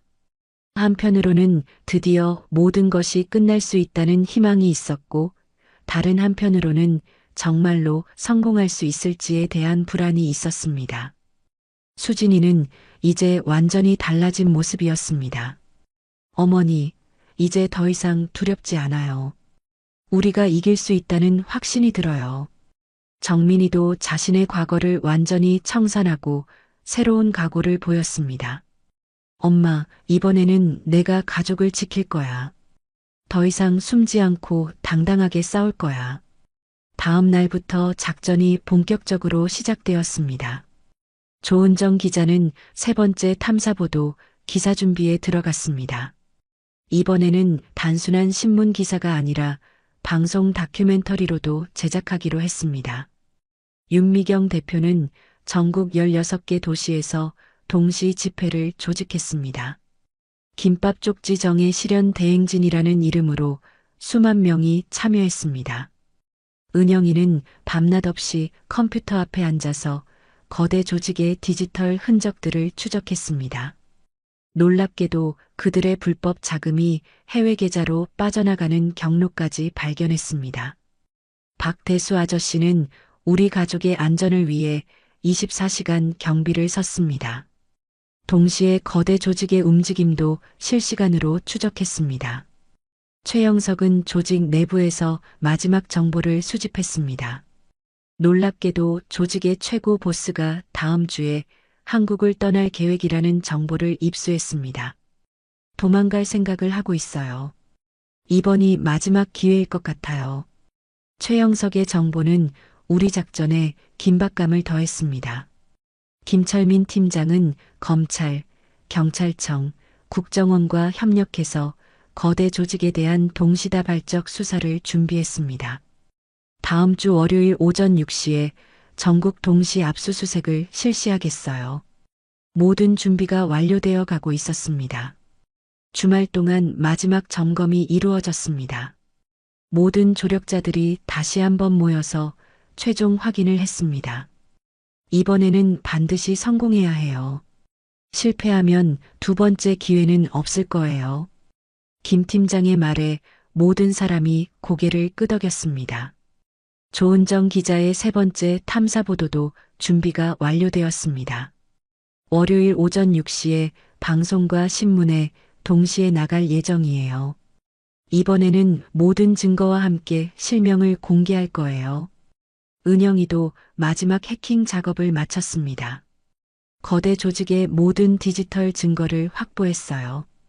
이것만으로도 충분히 그들을 무너뜨릴 수 있어요. 일요일 밤 저는 가족들과 함께 조용한 시간을 보냈습니다. 내일이면 모든 것이 끝날 것이라는 생각에 감회가 새로웠습니다. 수진아, 정민아, 정말 고생 많았어. 가족들의 얼굴에는 긴장과 기대가 동시에 어려 있었습니다. 어머니, 내일이면 정말 모든 게 끝나는 거예요? 수진이의 질문에 저는 확신을 가지고 대답했습니다. 그래, 내일이면 모든 게 끝나고 새로운 시작이야.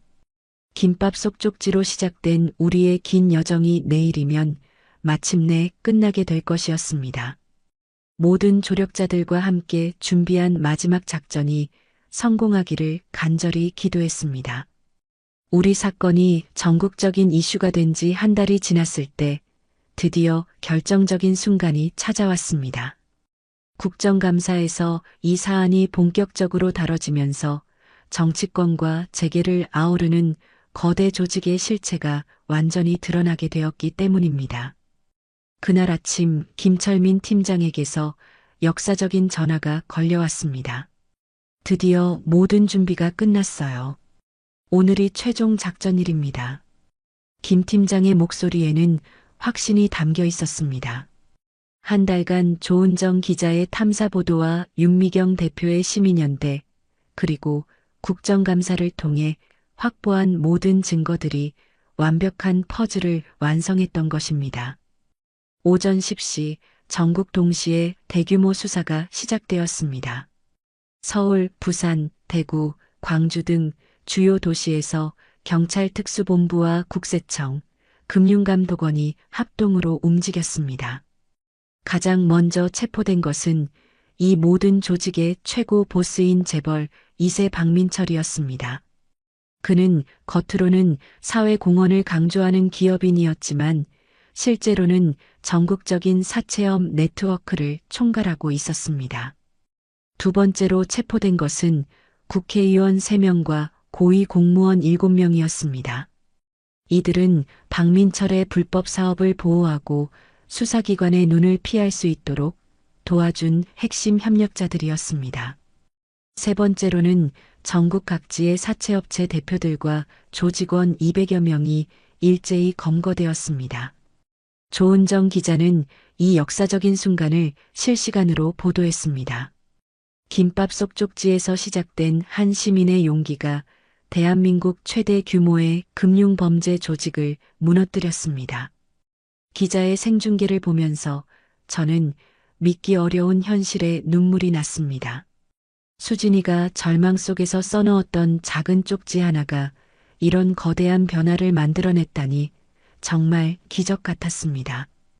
오후에는 더욱 놀라운 소식이 들려왔습니다. 대통령이 직접 이 사건에 대해 언급하면서 사채업 척결을 위한 특별법 제정을 지시했다는 것입니다. 국민의 고통을 이용해 부당한 이익을 취하는 불법 사채업은 반드시 뿌리 뽑겠다. 대통령의 발언은 전국에 중계되었고 우리는 TV 앞에서 그 역사적인 순간을 지켜보고 있었습니다. 윤미경 대표가 급히 우리 집으로 찾아와서 더욱 구체적인 변화 계획을 알려줬습니다. 사채업 피해자 구제를 위한 특별기금이 설치될 예정이에요. 그리고 피해자 상담센터도 전국에 만들어져요. 정부 차원에서 시스템적인 해결책이 마련되고 있었습니다. 가장 감동적인 것은 전국에서 쏟아져 들어오는 응원의 메시지들이었습니다. 수천 명의 시민들이 우리 가족에게 감사 인사를 보내왔고 유사한 피해를 당했던 분들이 용기를 얻었다는 소식을 전해줬습니다. 은영이가 정리해준 인터넷 반응을 보니 정말 놀라웠습니다. 김밥 쪽지 할머니가 인터넷 검색어 1위예요. 그리고 용기 있는 시어머니라는 별명도 생겼어요. 저를 이렇게 불러주는 사람들이 있다니 부끄럽기도 하고 자랑스럽기도 했습니다. 저녁에 모든 조력자들이 우리 집에 모였습니다. 김수정 경사, 박대수 아저씨, 은영이, 정미자, 아주머니, 조은정 기자, 윤미경 대표, 그리고 최영석까지 모든 사람이 함께했습니다. 최영석은 증인으로 협력한 공로를 인정받아 처벌을 크게 감경받았습니다. 저 때문에 시작된 일이 이렇게 좋은 결과로 끝나서 정말 다행이에요. 최영석의 말에 모든 사람이 고개를 끄덕였습니다. 김수정 경사는 이번 사건으로 승진을 하게 되었고 사채업 전담 수사팀의 팀장을 맡게 되었습니다. 앞으로도 계속해서 이런 범죄들과 싸우겠어요. 여러분이 시작해 주신 일을 끝까지 이어가겠어요. 박대수 아저씨는 경찰청에서 시민보안자문위원으로 위촉되었습니다. 제 경험이 다른 피해자들을 도울 수 있다면 언제든 협력하겠어요. 은영이는 정부에서 설립할 피해자 상담센터의 IT 담당으로 일하게 되었습니다. 온라인에서 도움이 필요한 분들을 찾아내서 꼭 도와드릴게요. 조은정 기자는 이번 탐사보도로 올해의 기자상을 받게 되었고 앞으로도 이런 사회적 약자를 위한 기사를 쓰겠다고 약속했습니다. 윤미경 대표의 시민단체는 정부로부터 공식 파트너 단체로 인정받아 더 체계적인 활동을 할 수 있게 되었습니다. 정미자 아주머니는 동네에서 영웅 대접을 받고 있었습니다. 우리 동네에서 이런 대단한 일이 일어날 줄 누가 알았겠어. 정말 자랑스러워. 가장 중요한 것은 우리 가족의 변화였습니다. 정민이는 도박 중독 치료를 받으면서 완전히 새 사람이 되었습니다. 그리고 정부에서 운영하는 사채 피해자 상담센터에서 상담사로 일하게 되었습니다. 제가 겪었던 고통을 다른 분들은 겪지 않도록 도와드리고 싶어요. 정민이의 진심 어린 각오를 보니 정말 자랑스러웠습니다. 수진이는 병원에서 더욱 인정받는 간호사가 되었습니다. 병원 측에서는 수진이의 용기를 높이 평가해서 환자 권익보호 담당으로 특별 임명했습니다. 환자분들이 부당한 일을 당하지 않도록 제가 지켜드릴게요. 수진이의 밝은 미소를 보니 그동안의 모든 고생이 보상받는 기분이었습니다. 가장 감동적인 순간은 그날 밤 수진이가 저에게 건넨 말이었습니다. 어머니, 정말 감사해요. 어머니가 아니었다면 저는 아직도 혼자 고통받고 있었을 거예요. 수진아, 어머니는 저에게 진짜 어머니예요. 이제 저는 어머니의 진짜 딸이 되고 싶어요. 그 말을 듣는 순간 저는 더 이상 참을 수 없었습니다. 수진아, 너는 이미 내 딸이야. 처음부터 내 딸이었어. 우리는 서로 끌어안고 한참을 울었습니다. 시어머니와 며느리라는 관계를 넘어서 진짜 어머니와 딸이 된 순간이었습니다. 정민이도 우리 곁에 와서 함께 눈물을 흘렸습니다. 엄마, 수진아, 우리 정말 행복한 가족이 되자. 그날 밤 우리 가족은 정말 오랜만에 모두 함께 웃으며 저녁을 먹었습니다. 한 달 후 정말 놀라운 변화들이 사회 곳곳에서 일어났습니다. 사채업 척결 특별법이 국회를 통과했고 불법 사채업에 대한 처벌이 대폭 강화되었습니다. 동시에 서민을 위한 정부 지원 대출이 크게 확대되어서 정말 어려운 사람들이 합법적으로 도움을 받을 수 있게 되었습니다. 전국에 피해자 상담센터가 설치되었고 이미 수백 명의 피해자들이 도움을 받고 있었습니다.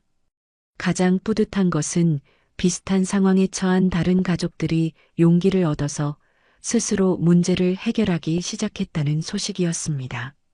조은정 기자가 후속 보도에서 알려준 바에 따르면 우리 사건 이후 불법 사채 신고가 10배 이상 늘어났고 대부분이 성공적으로 해결되고 있었습니다. 김밥 쪽지 효과라고 부르고 있어요. 한 사람의 용기가 전 사회를 바꾼 거죠. 3개월 후 우리는 청와대에서 열린 사회정의 실현 유공자 표창식에 초청받았습니다. 대통령이 직접 저에게 표창장을 수여하며 말했습니다. 한 장의 쪽지가 대한민국을 바꿨습니다. 국민 여러분의 용기와 정의감이야말로 우리 사회의 진짜 힘입니다. 그 순간 저는 가슴이 벅차올랐습니다. 단순히 며느리를 도우려던 마음이 이렇게 큰 일을 만들어낼 수 있다니 정말 꿈만 같았습니다. 표창식이 끝난 후 우리는 모든 조력자들과 함께 기념사진을 찍었습니다. 김수정 경사, 박대수 아저씨, 은영이, 정미자, 아주머니, 조은정 기자, 윤미경 대표, 최영석까지 모든 사람이 환한 웃음을 짓고 있었습니다. 이 사진을 우리 집 거실에 걸어둬야겠어요. 수진이의 말에 모든 사람이 웃었습니다. 6개월 후 우리 동네에는 작은 기념비가 세워졌습니다. 김밥 쪽지 기념비라는 이름으로 시에서 설치한 것이었습니다. 기념비에는 이런 글귀가 새겨져 있었습니다. 2024년 이곳에서 시작된 한 장의 쪽지가 대한민국의 정의를 실현했습니다.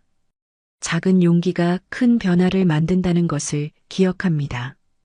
기념비 제막식에는 전국에서 수백 명의 시민들이 참석했습니다. 우리와 비슷한 어려움을 겪었다가 해결된 가족들, 사회 정의를 실현하는 일에 참여하고 싶은 시민들, 그리고 우리를 응원해준 모든 분들이었습니다. 제막식에서 수진이가 대표로 인사말을 했습니다. 절망 속에서 쓴 작은 쪽지가 이렇게 많은 분들의 도움으로 큰 변화를 만들어냈습니다. 이 모든 것이 혼자서는 불가능했을 일입니다. 수진이의 말에 모든 사람이 박수를 보냈습니다. 그날 밤 집으로 돌아와서 우리 가족은 조용히 이야기를 나눴습니다. 엄마, 정말 꿈 같은 일이었어요. 정민이의 말에 저도 고개를 끄덕였습니다.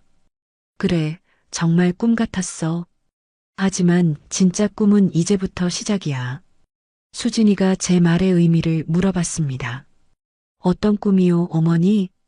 우리가 행복한 가족으로 살아가는 꿈. 그리고 다른 어려운 사람들도 도와주는 꿈. 그날 밤 우리는 새로운 계획을 세웠습니다.